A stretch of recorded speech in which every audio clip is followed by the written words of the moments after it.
नक्की. नमस्कार मंडळी, माझ्या मागं तुम्ही जे बघताय हे आहे महात्मा फुले मंडईचं मार्केट. या मार्केटच्या ह्या इमारतीवरती पुणे महानगरपालिकेने साधारणपणे लाखो रुपये खर्च करून मोठ्या प्रमाणात आकर्षक अशी रंगीत रोषणाई केली होती. ती रोषणाई चांगली देखील दिसत होती. पुणेकरांसाठी ते एक आकर्षणाचं केंद्र देखील झालं होतं.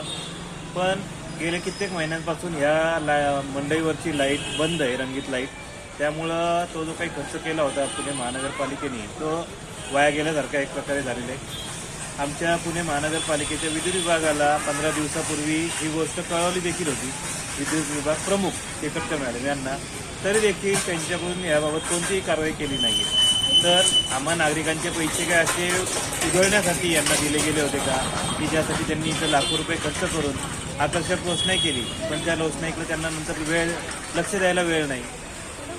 अशी आमच्या लाखो रुपयांचा हा अशा प्रकारे उपक्रम राबवून तो वाया घालवणार आहे पुणे महानगरपालिका. अजूनही अशा प्रकारचा नवीन खर्च सिंहगड रस्त्यावरच्या नवीन पुलावर देखील करणार आहे. तिथं देखील असंच होणार आहे. खर्च होईल, लाईटी चालू होतील आणि कालांतरानं ते लाईट विसरल्या देखील जातील.